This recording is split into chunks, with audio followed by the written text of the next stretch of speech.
a weekly event through the lockdown time. Kick this off pretty much the same time every Thursday, and we'll bring a few different guests on to give you an idea of what they're seeing in the market from their expert position.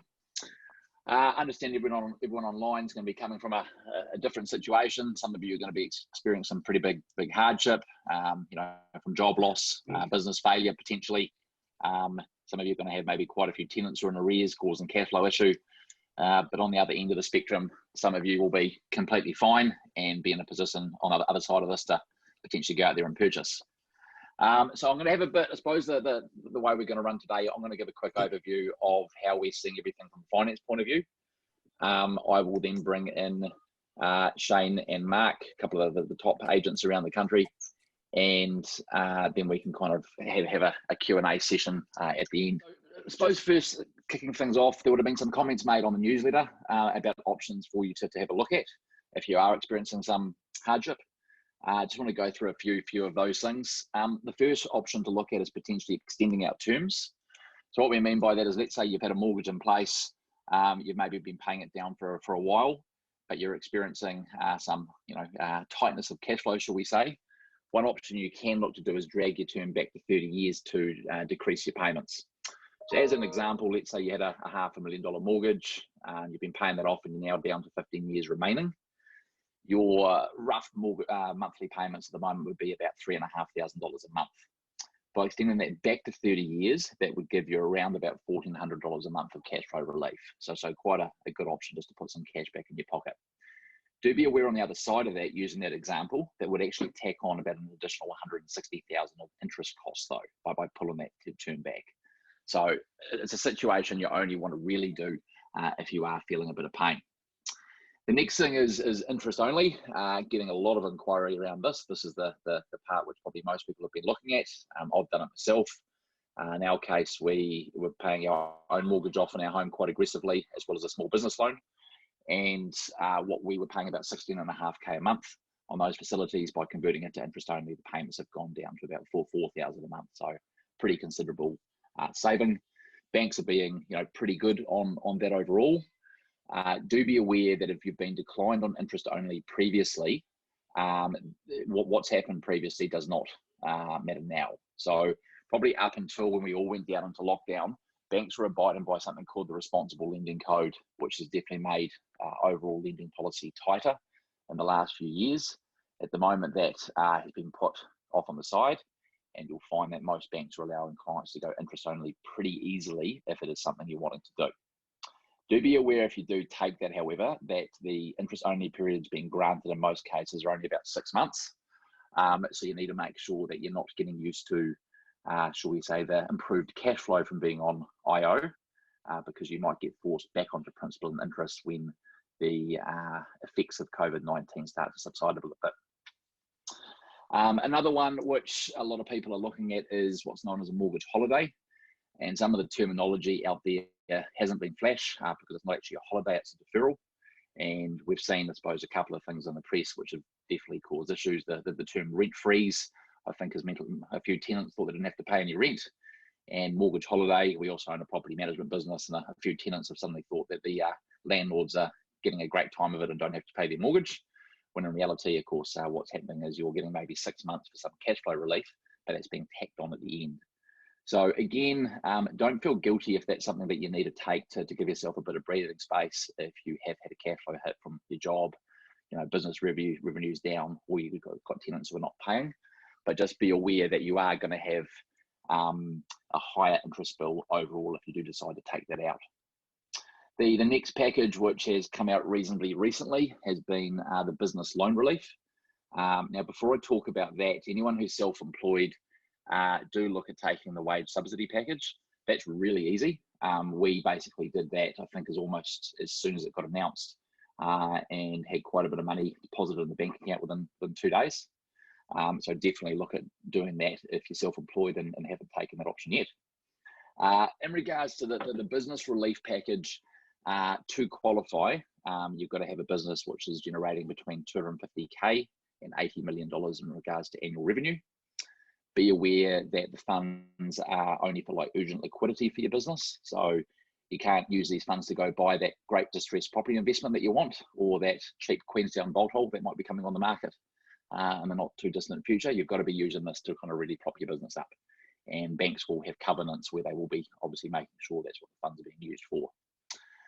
Do be aware, if you are thinking of using it, that maybe unlike mortgage debt where the payments can be quite low because it's over quite a long time period, the maximum term for the business relief is 3 years. So while it's going to give you some money to kind of stay afloat, that can put quite a noose around your neck and for the next few years. And obviously for some of you who might be wanting to take advantage of some deals on the property market, you want to make sure that it's not going to hold you back too much. Some other points, I suppose, to comment on as well is probably marking the calendar the date of the 27th of May.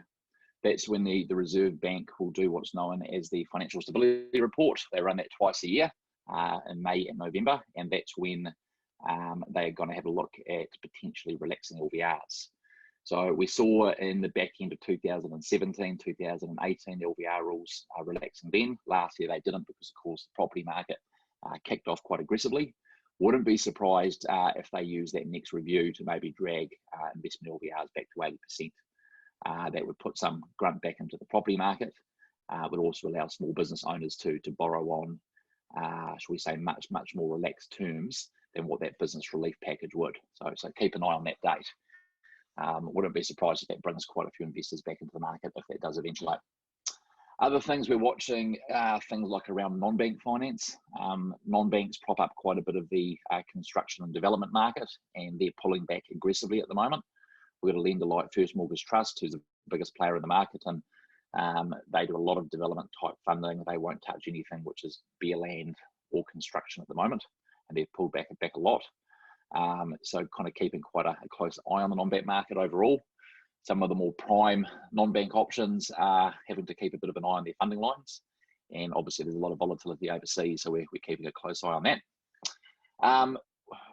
Because of what's maybe happened in previous economic cycles, including the recession we had with a bit over a decade ago with the GFC, there seems to be quite a few rumours going around about all banks call mortgages in, all banks cancel revolving credit facilities, will banks fall over, this type of stuff. You don't have to worry about that. The banks are in actually a really, really strong position. The moves that were made after the GFC basically mean that there's nothing to worry about there. Our banks are basically some of the strongest in the world. So I think we're actually looking pretty good there, and I've been pretty impressed overall actually how the banks have handled things. We've obviously seen the government come out and throw a lot of cash at this situation. We've seen the Reserve Bank do their part, and they're pulling other triggers at the moment to keep liquidity going through the system. And in most cases, we're seeing the banks going to play their part. We've seen a couple of bad stories, but as a whole, I think the banks are doing a reasonably good job. Interest rates, we've obviously seen interest rates drop a little bit. It's questionable, I suppose, how much further those are going to go down, because there is some volatility overseas, which actually puts upward pressure on rates. But I think it's probably fair to say that we're not going to see interest rates overall increasing for quite a few number of years. So I'll bring Shane and Mark on now and have a bit of a chat to them. And I've just had a message come through that the video's gone, so I might actually kill myself on the video just to make sure the audio site's fine. But I'll bring Mark and Shane on, have a bit of a chat to them, and then we can basically throw this out to answering some questions. I'll say as well, if you guys can just throw any questions that you've got in the chat, so that we can kind of begin to get those together, and then we'll have everyone basically sorted out toward the end. So Shane and Mark, if you just want to basically unmute yourself and come in. I'm good mates with both these guys. They are experienced. Shane basically is the owner of Central Realty, which is based out of Moringi Bay on Auckland's North Shore. He's been operating as an agent, must be somewhere between 10 and 15 years now, and he's also very, very experienced in regards to both trading and buy and hold investing. And we've got Mark Honeybone, who's the principal of Property Ventures, which initially started as a buyer's agency for property investors.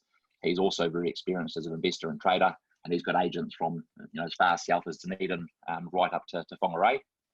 And he also runs the best property-related podcast in the country, which I recommend everyone have a bit of a listen to. Both you boys online? Yeah, Yep. How's the lockdown going? For me, not too bad so far. Catching up on a few things that have, as I said before, put on the back burner while we're all so busy. So a bit of catch up stuff. Getting a suntan from the fridge light because I'm eating so much, but sure that's quite a few people at the moment. But yeah, all good so far from that perspective. Mark? Yeah, same. Just catching up on a lot of things, and what we try to do is race around the day before the lockdown, and I see we did 3 properties where I went around with the old video, doing about an 8 or 9 minute video of the property to show what it'd be like if someone was doing an open home, walking around, opening up cupboards and hot water cylinders and doing that. For a couple of properties we got done, so that was good to get that done before, and trying to get a couple of the agents to do that as well, just so we can still try to sell property while we're off. But yeah, a bit like you, catching up, eating well and drinking well, and a few walks. And what are you both seeing in the market?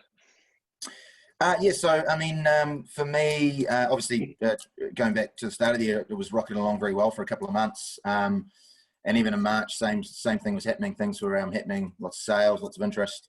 I think as the severity of the coronavirus, developed and sort of it became pretty apparent that we were going to have a lockdown or something similar, I did notice a few buyers, not all, start to shift their mindset a little bit, and a few sort of backing back and sort of seeing how things would go over the next little while.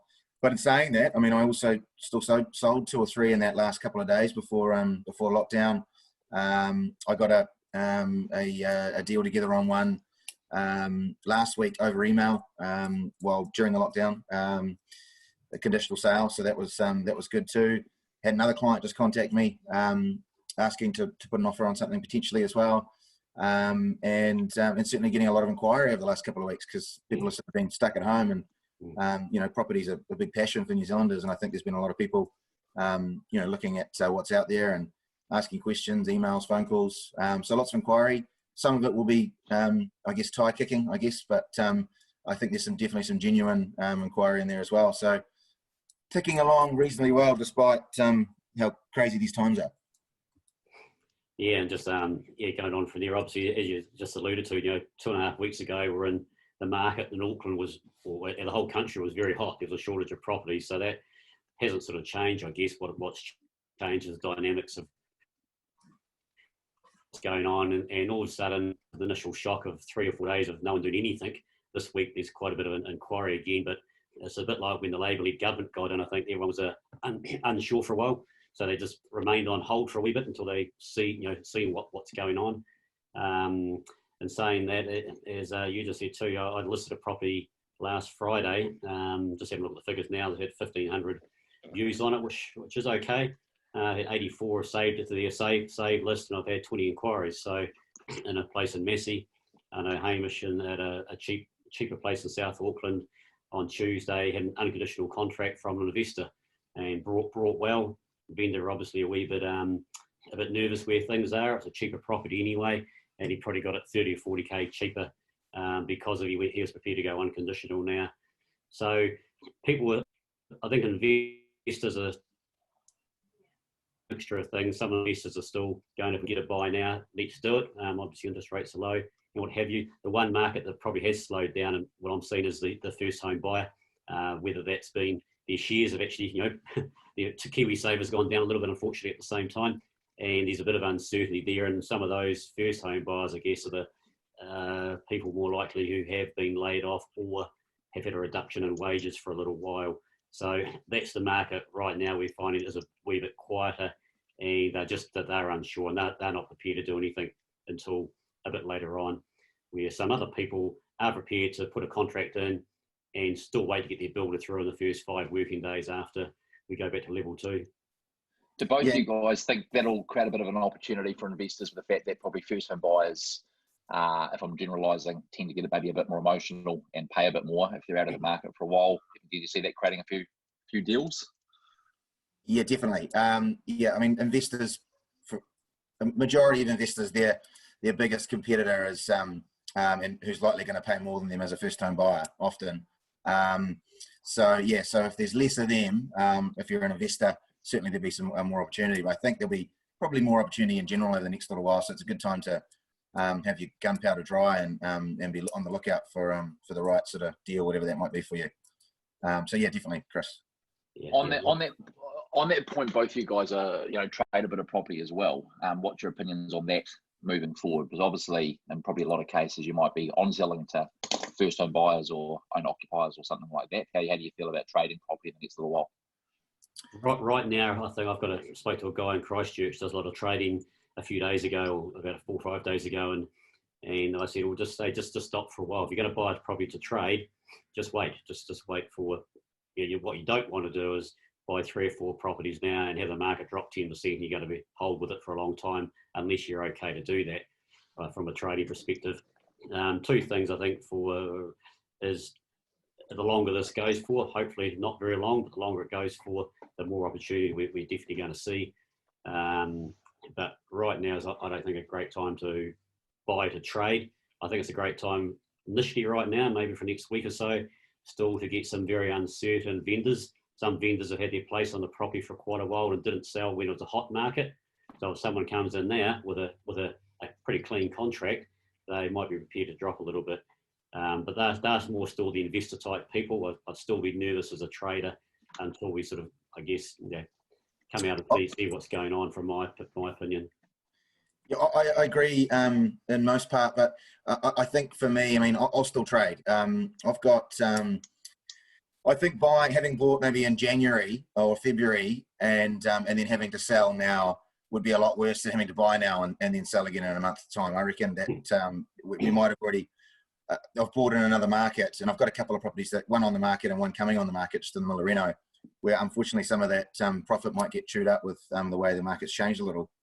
But now I think there's going to be more opportunities now than there was in February. So I think I don't think I'm going to stop altogether. I'm just going to be a little bit more careful. So, I'm going to just maybe build a little bit more fat into to each deal and to each trade, instead of looking for X amount of profit that I usually go for, maybe build a little bit more, and just in case, things taper off a bit further. So I think I won't give it up at the moment. I'll definitely be looking for deals. And I think when the right deal comes my way, I'm ready to pounce. But it's just a matter of sort of treating a little bit more cautiously, I think, than when the market's going like that. It's probably the way I look at it. Do you think terms are mattering a whole lot more at the moment? What's that? Do you think terms on offers are mattering a whole lot more at the moment? You might have some vendors uncertain, and the cleaner your offer is potentially the better deal you can get. Yeah, well, that's what I was just going to say. It's quite funny. These 2 real estate agents here talking about trading, but we both done it, but I guess. And but yeah, right now, as I'm saying, there's places are still on the market now that haven't sold before what's happened. They haven't sold in a hot market. So there's potentially pretty motivated vendors right now who are a wee bit stressed, or more stressed than they were, because going, shit, this thing's happened now, this shutdown thing's happened. No one's going to buy them a property. So if you can come now with good terms, some vendors will be prepared to drop their pants a little bit, I guess, with the price. So there is a real opportunity there, as Shane has said, wasn't there 3 or 4 weeks ago. And definitely agree, Ryan, there as well. Terms will be key. So get yourself really well prepared so that you can be the, if a vendor's having a problem selling a property and they really need to sell it, that you can be the solution to their problem, and be ready to go with cash and go straight away. And you'll probably get a better outcome price-wise if you're able to sort of give them all the terms that they want. So yeah, totally. Are you expecting, well, I suppose, what are you both expecting to happen with listings? Because I remember to an extent in the GFC, obviously people who had hardship, had to put their properties on the market to try and get themselves out of a hole. But on the flip side, people who maybe weren't too bad, they weren't going to go sell their property at a big discount. So that actually kind of pulled some stock off the market. Are you expecting us to go through a lack of listings at all? No, I don't think so. My expectation is that there'll probably be more and more come on the market as the year goes on, but I could be wrong. I think there will be some people that are going to have sort of be forced to sell, or at least kind of really need to sell. But look, I must admit that before this lockdown started, I had a number of vendors that were looking coming on the market, and they've all obviously now gone, oh well, hold on, we can't do anything right now. Let's just wait. So I think after the lockdown finishes, I think there will be some more stock come onto the market. I think there will be some vendors that'll take the approach of, hey, let's get it on quickly and get it get it sold, because we don't know what's going to happen. So I imagine there'd be a bit of an influx of listings over the next month or so after lockdown, but that's just from my sort of perspective, I guess, and what I'm saying. Yeah, I think two parts we asked you is one, will people have to sell, sort of thing, and the answer will be the longer it goes, yes they will. It's only 4 weeks, probably not, but I agree with you, Shane. There's going to be a massive influx, I think, of properties come on. Even agents within our business and other agents I know, they're just queuing up now, getting them ready to list when it happens. So now's actually not a bad time to sell as well. It's a bit of a double-edged sword, I guess. But there's still not that many properties on the market now. There will be a massive percentage is going to come on within, I say, 2 to 3 weeks after we go back to level 2. Yeah.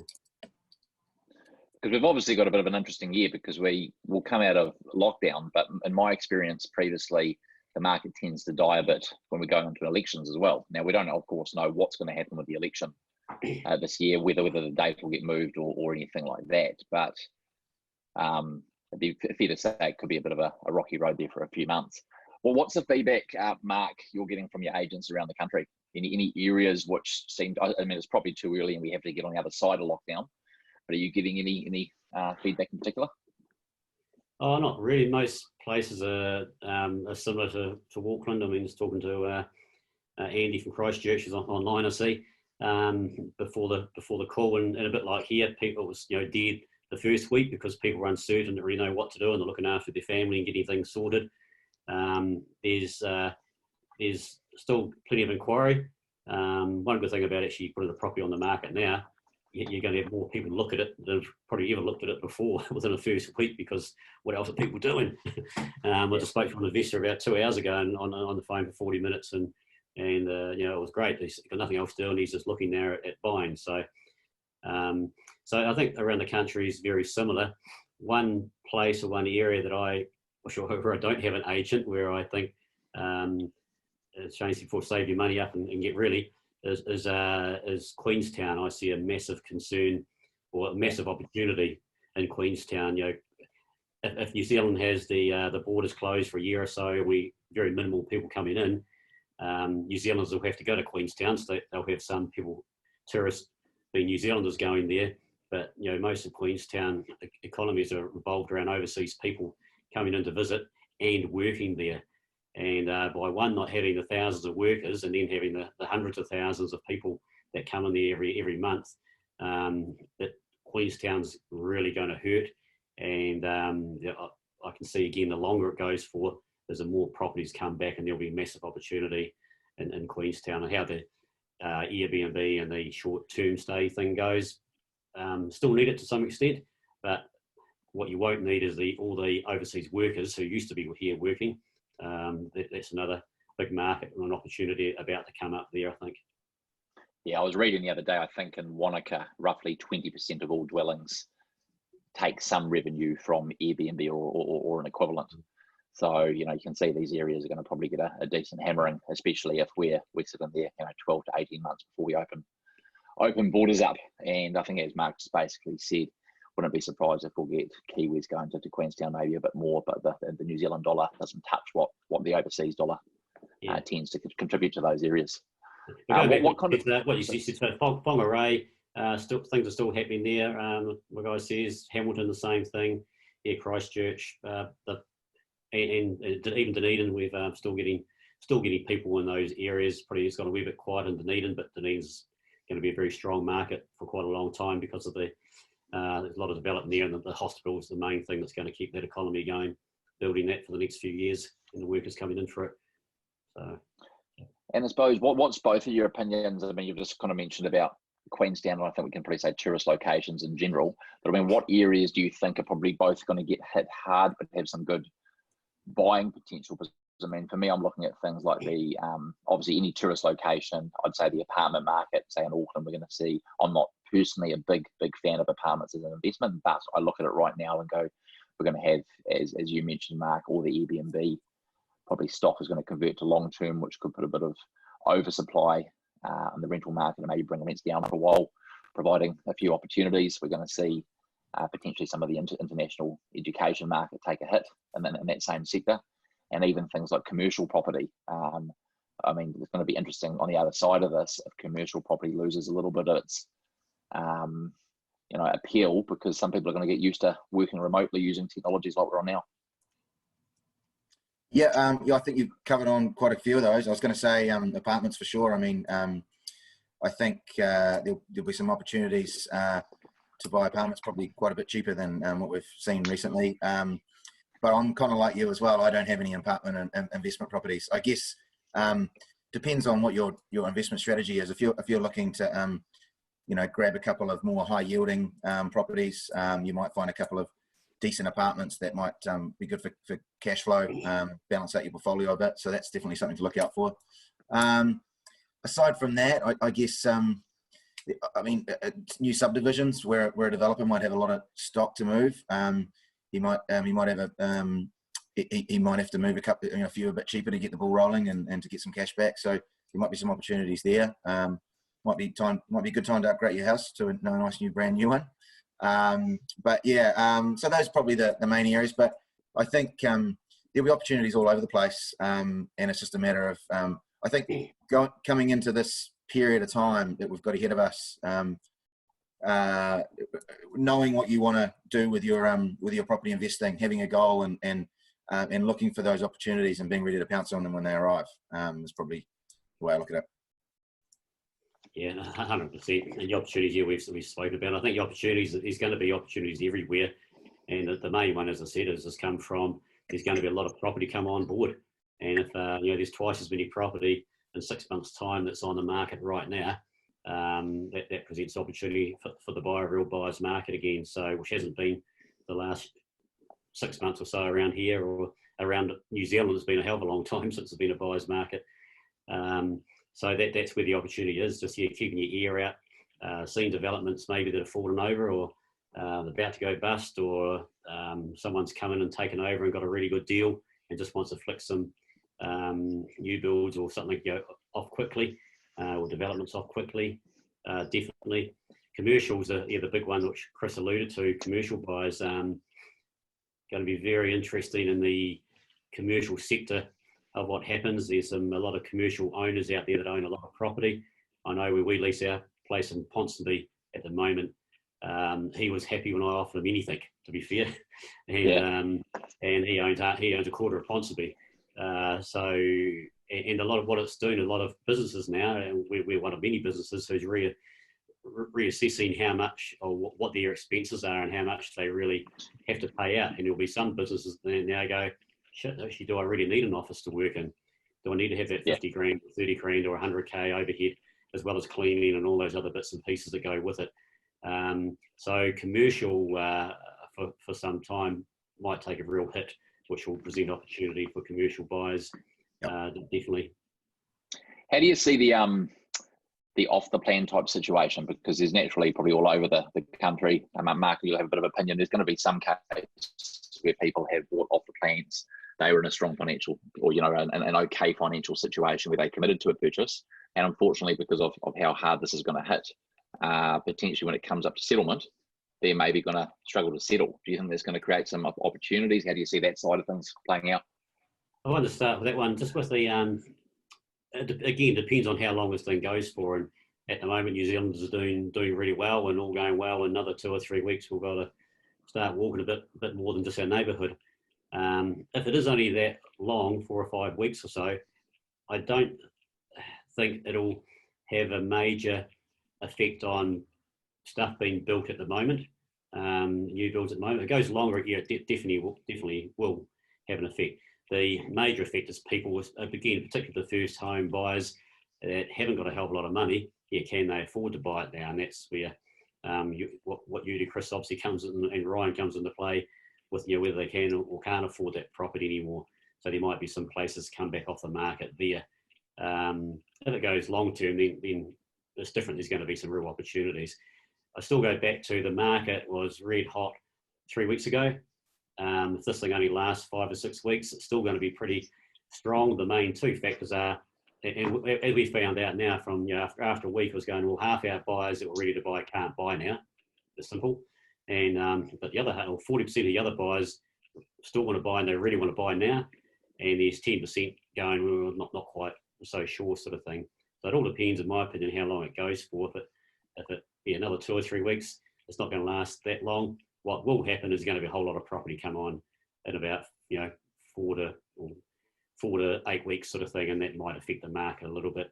As far as back down to Queenstown sort of things, there goes. It's going to be its own little wee problem or issue sort of thing. And if you're looking for buys there, I think 6 months to a year and a half will be, or 6 months to a year will be where you'll get some really good bargains down there moving forward. But that's sort of a short term. I don't see the market having a major effect until we get a whole lot of property come on the market. Then we'll wait and see. What's both your opinions on going back to what I mentioned earlier? If they were to push the investment LVRs back up to 80%, what do you think? How do you think that would influence the market?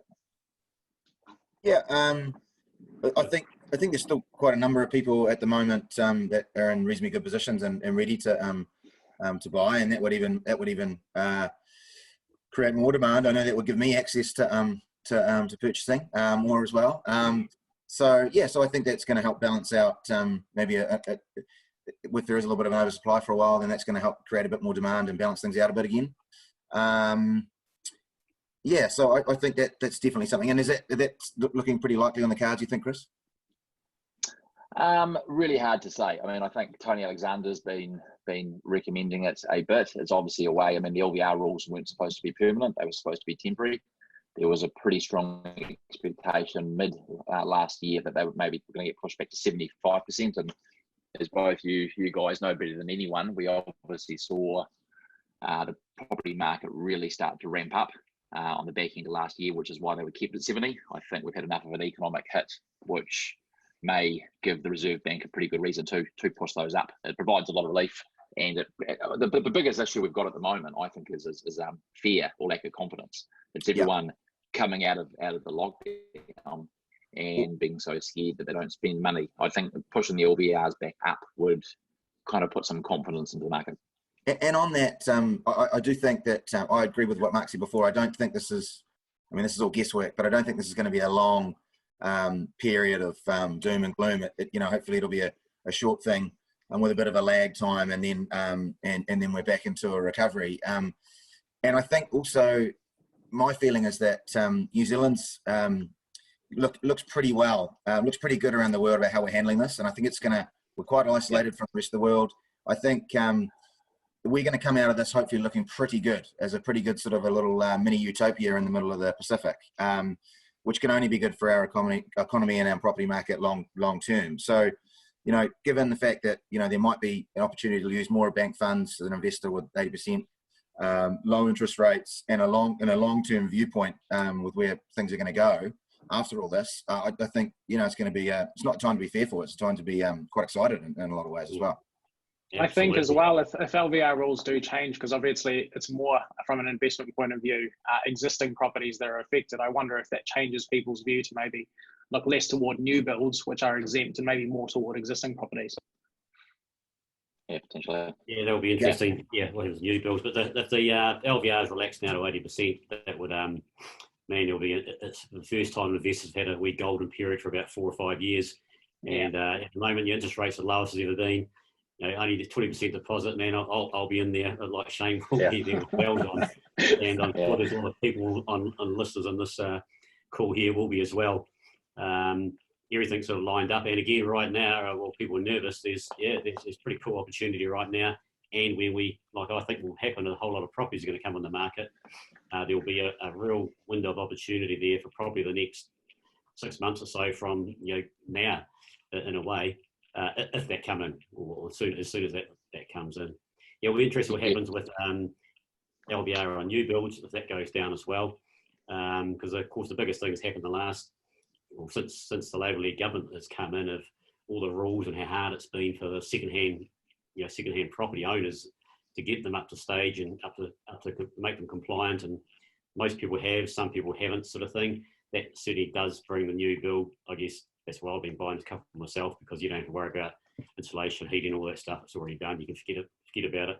So, if the LVR rules come in, it really opens it up for all sorts of properties again to be brought. And there'll be a lot of listeners will be loving it.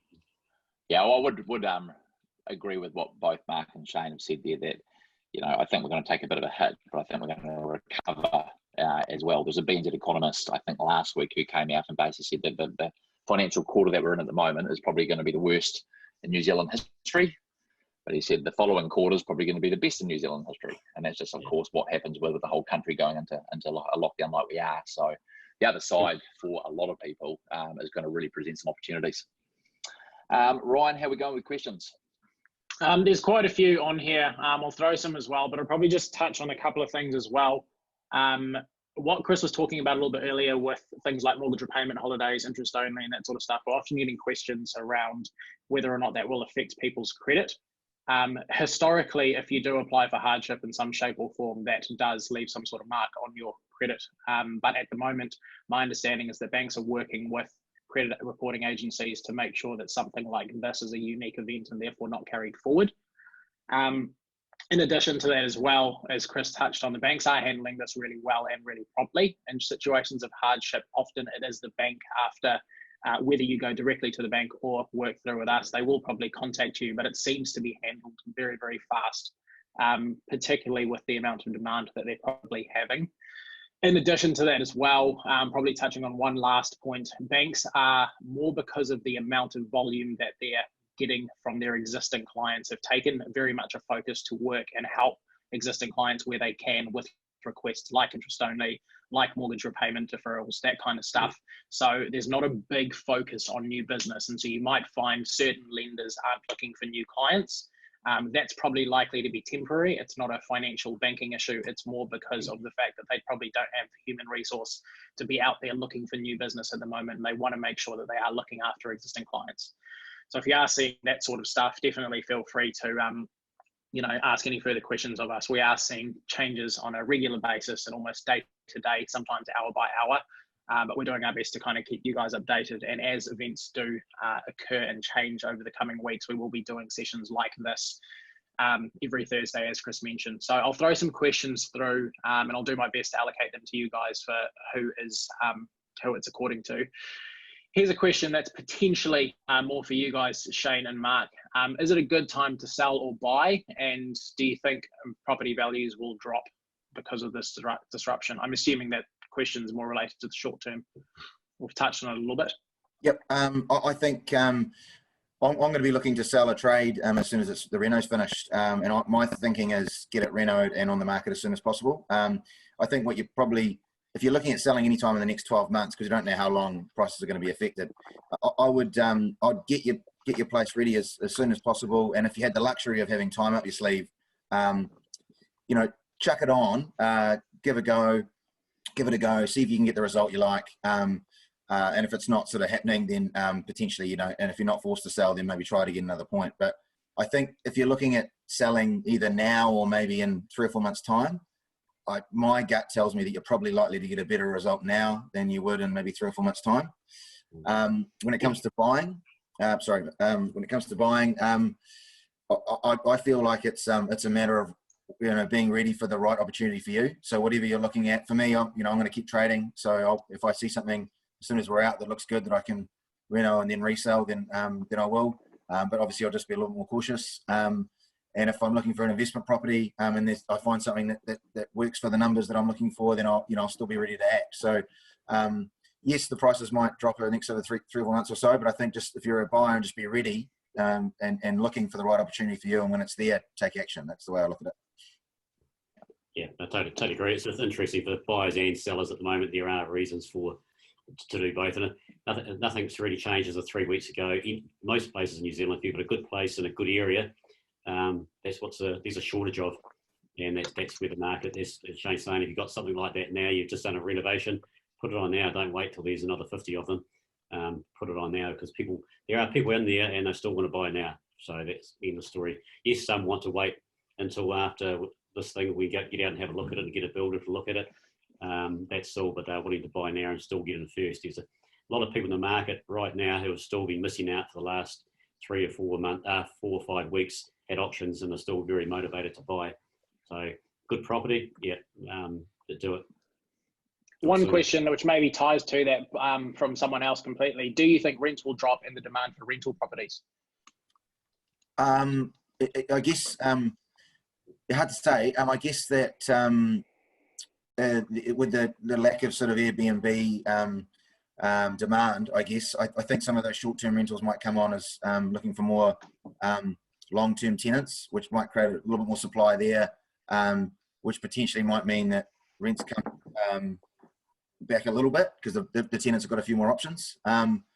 But yeah, I don't think massively, but if they're going to come back, they might come back a little. As where my head's at on that. If I can jump on there, I think what may happen a bit is we've gone from a market almost overnight where we've had very low unemployment. We've probably had wage pressure, which has probably kind of contributed to maybe rents increasing. We're expected to maybe hit double-digit unemployment for the first time since the early 90s. So that's going to mean certain areas are maybe going to suffer a bit more than others. It's going to be very area dependent. Obviously, your tourist locations are going to get hit. Your apartment market might get hit. There's a couple of questions on the same point. Chris touched on this a little bit earlier. Any feedback on whether the banks are pulling back existing revolving credit facilities or reducing their flexi account limits? I think Chris touched on it earlier. This is not a banking issue. And so, I mean, at the moment, banks are in a stronger position to basically handle what is coming and basically what is already here. So we're not likely to see any of that is basically the feedback that we've been getting, and we're not expecting it either. So I probably wouldn't be too worried about that at the moment. We have had some clients pull cash out of their facilities, put them in another account, which does mean, of course, you're paying interest where you don't need to. And as far as we can see, you're unlikely to be in a position. The only caveat I'd have on that is if you're not making repayments on other debts or you're having issues from a cash flow point of view and your account conduct isn't good, then you probably will have some issues. But that's irrespective of COVID-19 and what's going on. It's probably worth mentioning though that if you sell a property and you decide to close a revolving credit facility, probably don't expect to get it back. Banks are still very, very hard to get revolving credit facilities. That market has definitely changed, and just because of what we're going through now, I don't expect the banks to make RC facilities easy to access. Question for Mark here. Are the developments you're involved in or a buyer agent for looking to complete their developments based on what Chris has stated about lending? Yeah, well, I guess I've spoken to 3 developers this week, and they're all certainly going full throttle forward to get their developments done. So I guess there'll be a month extension or 5 weeks extension from when the target date was to get them finished, and that's about it. So none of the ones I've spoken to yet have had any financial pressures or problems with that. There are a couple who haven't started and actually haven't even marketed yet. We're about to market one in about 3 weeks in North Shore up in Shane's Way, and they're unknown as all the prices drop because that will have an effect on that. But they're still they've got enough factor in there to make it work. But the ones who've already started, there's none of them not looking at carrying on, that's for sure. And some who've barely started, and they're all still certainly going ahead. If for whatever reason it's turned into a 6-month delay, that might change things. Yeah. Okay. A couple of other questions. In terms of bank servicing rates, obviously rates are quite a lot lower now in terms of what banks actually charge you. Have there been any changes there? Not yet. So most banks, to answer your question, are roughly between about 6.5% and about 7.3%. We haven't seen any changes as of yet. I don't know if we will in the short term, more because of what I mentioned around the fact that banks aren't effectively looking for new business right now. Off the back of this, banks may make some changes in regards to how they view things, depending on where the economy ends up. But I don't think that's likely to be, for example, during a lockdown or any time within the next month or two. A question as well on break fees around, I've got 580K of borrowing on 4.39, 2 years to go, should I break? The way you do that calculation is very roughly a 2-year rate at the moment is about 3.39, 1% lower. 1% of your 580K per year for 2 years is $10,600. If your break fee is less than that, there might be some upside in you doing it. That's a rough way of doing it. So if you want us to look at it, just feel free to send an email through and we can help you with that. Further questions. For trades, do you think buyers' requirements will change to reflect COVID-19 lockdown experience? I.e., this is a good question, i.e. Home office, bigger garden, better data, fibre network. I'd say off the back of things like what we were talking about with commercial property, guys, people might be looking for more of this stuff in the homes. And I'd say this is probably more from a desirability point of view. What do you guys think? Yeah, I saw that question. That was an interesting question. I think I totally agree with what Mark said before. I think people are going to realise now that they can operate more remotely, and they're going to possibly look to cut overheads within their business, so that and potentially, you know, may not need their big offices as much. So that could lead into the fact that there, you know, there might be an opportunity for properties that have got that sort of work from home space that might become more desirable. Will it be a big factor that we need to be considering when we're trading? Probably not. I wouldn't have thought so. I mean, I think the old fundamentals come into it, but certainly I think there will be some buyer types out there that maybe look towards more. There will be demand more for that work from home type property, but I don't think you have to worry about that or really consider it too much if you're trading, buying and selling. Yeah, great. Yeah. Next question. I'm trying to settle a property with a finance clause as per normal. Unfortunately, banks are either slow to approve or not even approving new client loans. I'm on my 3rd extension and it's about to expire. Any suggestions? That one there, I suppose it comes down to what your situation is. If you're a strong client in a good position, I would hope that banks are trying to help you. Often it doesn't come down to maybe who the bank is, but potentially who you're dealing with in the situation. Now, I would say as well, in the current market, depending on the property, you might not have that much competition out there as buyers. So explain the situation to your vendor, communicate, you know, or the agent, and let them know what your situation is, that you still fully intend to go ahead with the property. You believe you can get finance, but the delays are more in relation to the market itself as opposed to your position and your intentions. And I think negotiating in this time period might be more possible than maybe what it was a few months ago or even a few weeks ago when the market was hotter. What do you guys think? Yeah, I think communication is vital. You just need to really communicate really well with your agent, and make sure they know you're genuine and get that understanding from you. I think that's the key point there is, yeah, definitely good communication in that situation. Just in regards to the banks, one point, we're seeing stuff be a bit all over the place. An example, probably from a couple of days, one of the members of the team had one particular bank where they said they were not handling any new refinances, and on another client situation that they would not do a top-up for renovation purposes. And so we uplined that, went over their head to someone who's more senior, and effectively that person's writing their own credit policy at the moment. So you're finding that you've got people stuck at home who are suddenly thinking that they're, should we say, rewriting what the bank's rules are, and we are seeing that happen a little bit. So just be aware that if you get turned down, if you get something unusual, definitely just feel free to kind of give us a call, because we are finding that there's quite a bit of stuff happening which should not be. Couple of other points, questions around, are you buying with cash or bank finance? What percentage of banks funding?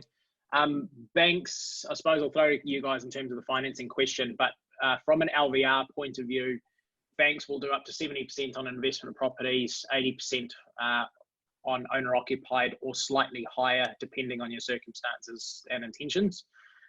New builds are exempt, so they'll do up to 80% on investments there.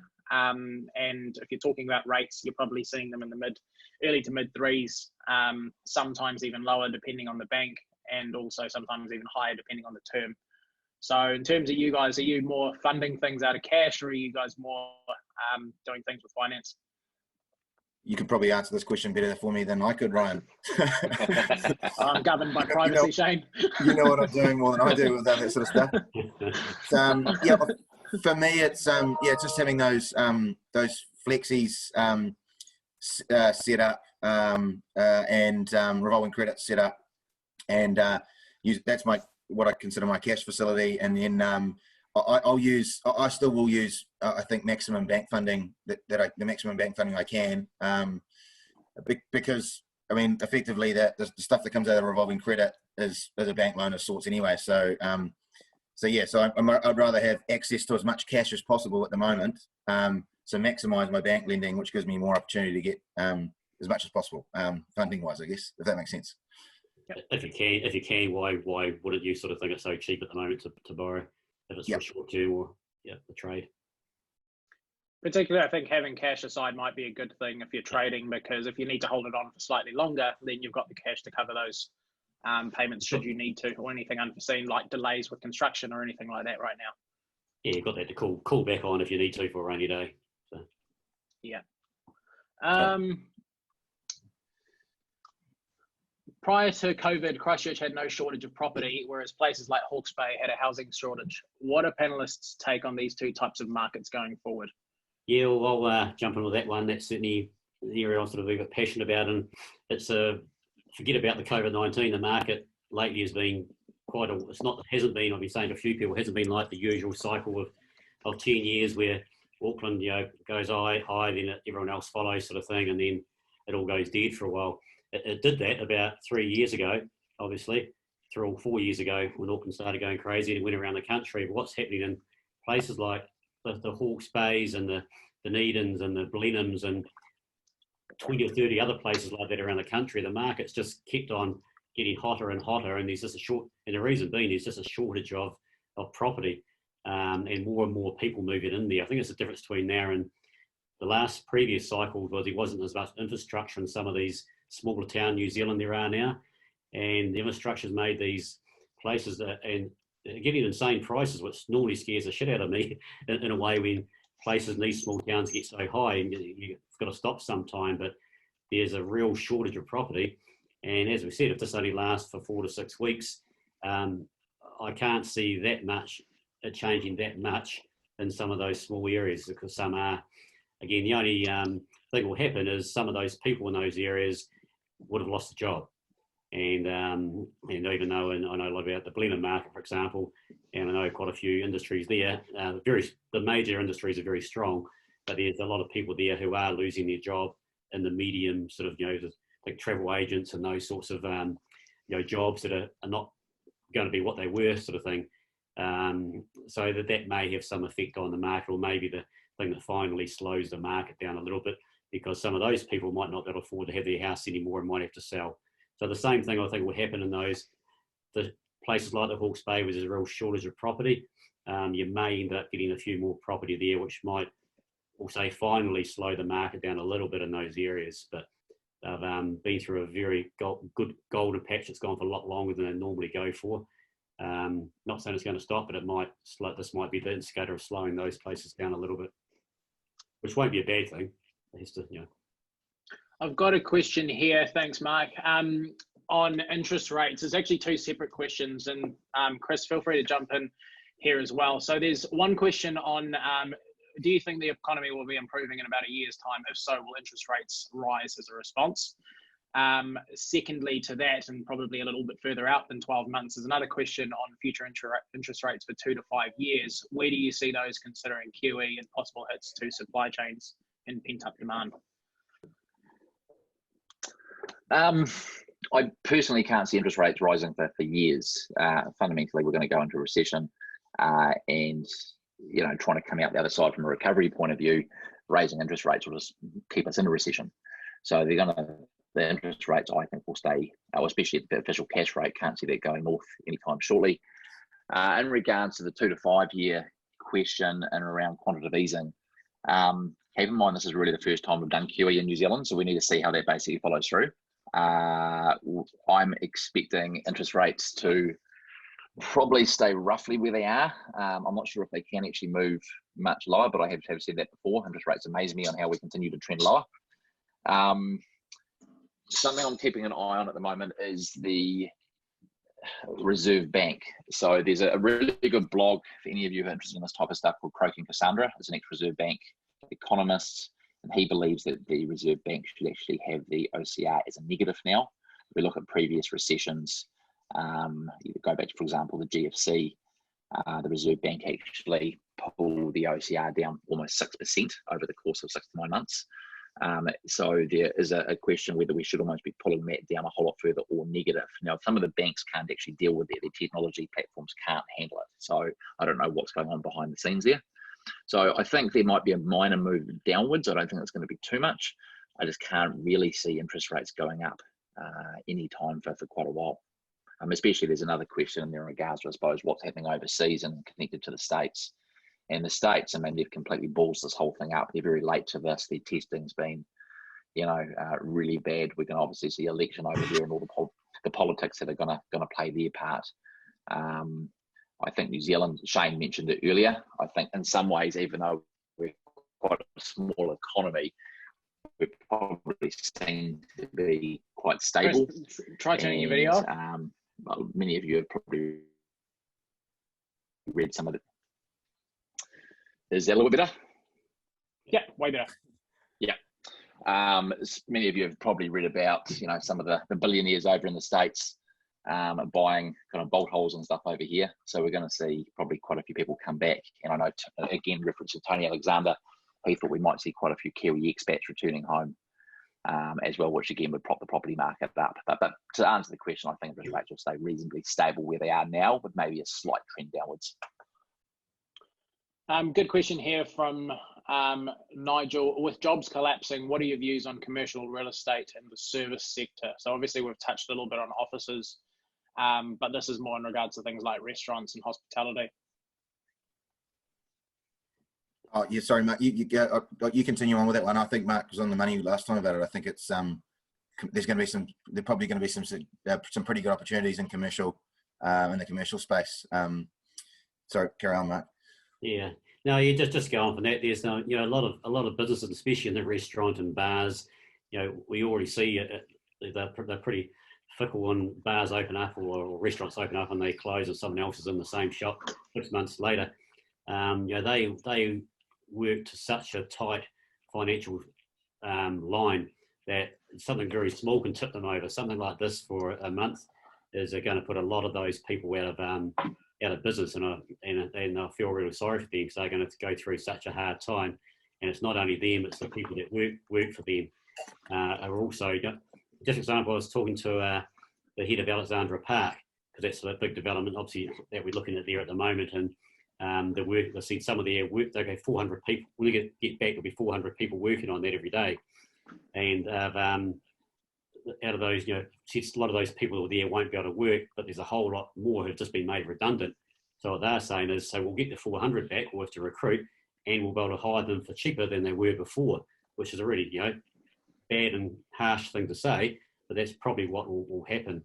And the same thing will be with the restaurants and bars, is there's going to be quite a few, so when we get back, there'll be quite a few restaurants and bars and what have you that won't be there, that were there a month ago when we were walking the streets.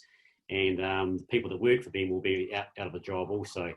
So there'll be a lot of hurt in that environment, and it's a wee bit sad how the economy is, or how that, not the economy, but how the world goes round. A lot of those people are the ones who are just buying their first home, just bought their first home, and that I think that's the part of the market that's really going to hurt. Some New Zealanders are the ones who are just starting and just getting into property and what have you. The ones who have a good established job or run their business that isn't being affected, no change in their employees. They're all the lucky people, and a lot of the investors have been around for a while. Even on this call here, will be able to appreciate that. That's all good, but there's that lower market. So yeah, it's definitely going to affect the chance to start a business if you're that way inclined, or to buy buy commercial, because that's happening. Some desperate sellers are going to be obviously selling for it. As far as industrial goes, probably not so bad. Hopefully most big companies can get through this. So industrial is probably not bad. It's more the office space and the and just the small shop. You think of travel agents. Their jobs almost become redundant. I got an email yesterday from company who it is now. I think they're the biggest travel industry in New Zealand. And they're just saying how they're laying off a massive percentage of their people around New Zealand. And I know my wife's travel agent, and even the business chief who works for, a lot of them are closing up around the country. So that's just one wee industry that's been affected, and there's quite a few of those industries. So that's where the opportunities are going to come from, those sorts of people, whether they own residential, they have commercial, or they work for those people. So hopefully that answers some of that question. If you can buy the commercial real estate, which has the Elephant Wrestler across the road from Shane, or Long Room, which is across the road from Mark, you'll do completely fine. Yeah, they won't go bust. You two there. I hope they can hang out till alert level 2, because I'm looking forward to getting back there. Let me tell you. I agree. I agree with you completely. I'll pick in the Long Room. We'll do okay too. There's a few other questions. We'll try and do our best to probably wrap up within the next couple of minutes. Keep in mind, everyone, we are back next Thursday, and also be aware that this is being recorded, so we can share it to those who don't have it. Just to wrap up quickly, I know some of you guys might need to go. In terms of, there's a question here around break fees and whether or not banks will effectively wipe those for people wanting to go into lower mortgage rates. We have heard talk of some banks being willing to look at that if you are genuinely in financial hardship. Keep in mind, a break fee is not something that a bank profits on. It's a real cost that they wear. So if they are looking at waiving it, they'll be scrutinising heavily to see that you genuinely are in hardship, not that you're basically trying to take them for a ride. So, I mean, it is something we're hearing of banks doing, but it's unique and probably definitely assessed on a case-by-case situation. Another question is in regards to orbit facilities or revolving credit facilities and how banks view those. So if you've already got them, we believe that banks aren't probably going to pull those away from you. In terms of how banks will view them moving forward, if you want one, it very much comes down to the purpose of what you're setting it up for. And each bank at the moment has different limits on how big you can have it, irrespective of what it's for. So, for example, ASB have a maximum of 200, ANZ have a maximum of 350 if you're under a certain LVR.